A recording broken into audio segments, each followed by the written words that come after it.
శుక్లాంబరధరం విష్ణుం శశివర్ణం చతుర్భుజం ప్రసన్నవదనం ధ్యాయేత్ సర్వవిఘ్నోపశాంతయే.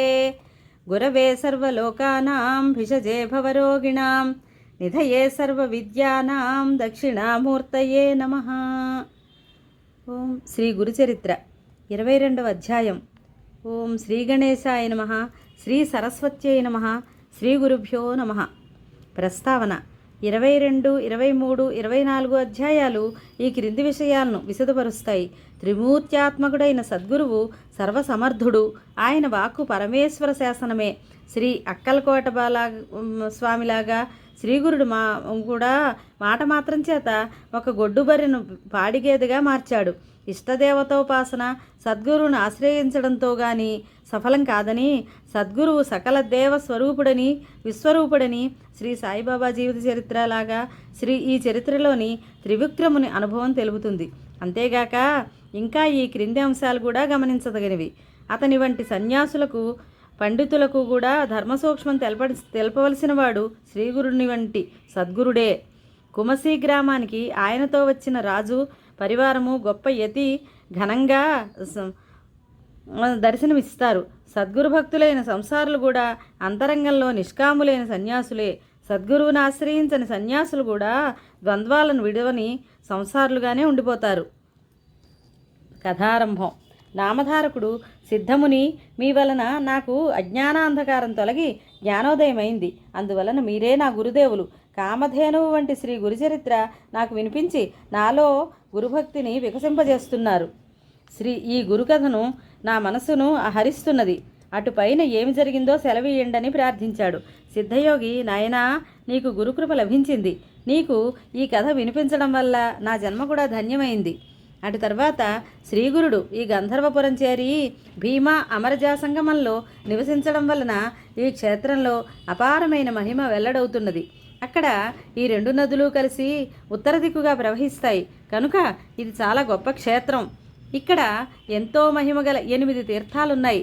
ఇక్కడ కూడా శ్రీగురుడు అదృశ్య రూపంలో నిత్య నివాసం చేస్తున్నారు.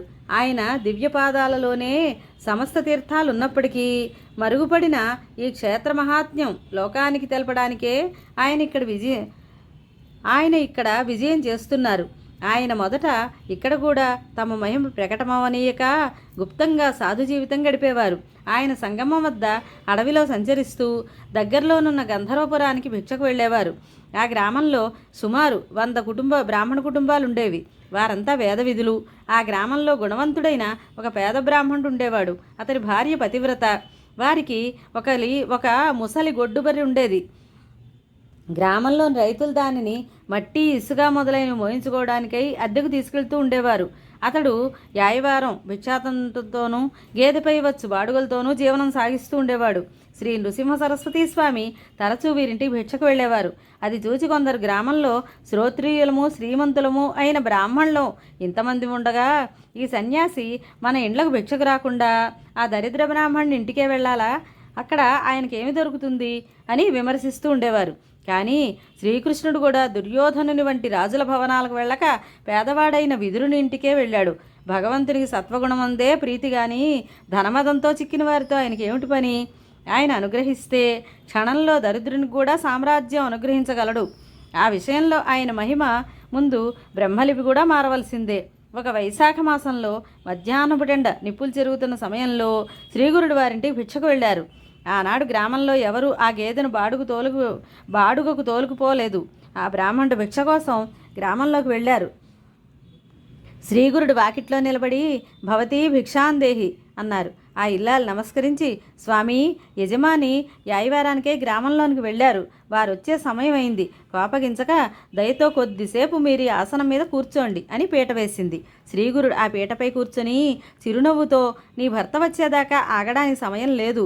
మాకు భిక్షే ఇవ్వనవసరం లేదు. మీ ముంగిట ఉన్న బర్రెపాలు కొంచెం ఇచ్చినా చాలు అన్నారు. అప్పుడు ఆమె, స్వామి, ఇది గొడ్డు బర్రె. ఒక్కసారైనా కట్టనూ లేదు, ఈననూ లేదు. ఇప్పుడు ఇదెంతో ముసల్ది. పళ్ళు కూడా ఊడిపోతున్నాయి.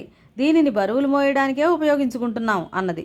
శ్రీగురుడు అదేమీ పట్టించుకోక, ఎందుకు ఈ వట్టి మాటలు? అయినా పాలు పితుకు చూస్తాము అన్నారు. ఆయన స్వయంగా చూస్తే వాస్తవం తెలుస్తుందని తలచి ఆమె పాత్ర తెచ్చి పితకనారంభించింది. ఆశ్చర్యం! ఆ గొడ్డుబర్రె 2 పాత్రలు నిండుగా పాలిచ్చింది. ఆ ఇల్లాలు ఆశ్చర్యపడి ఆ యతీశ్వరుడు సాక్షాత్తు పరమేశ్వరుడేనని తెలుసుకున్నది. వెంటనే ఆమె ఆ పాలు కాచి స్వామికి సమర్పించింది.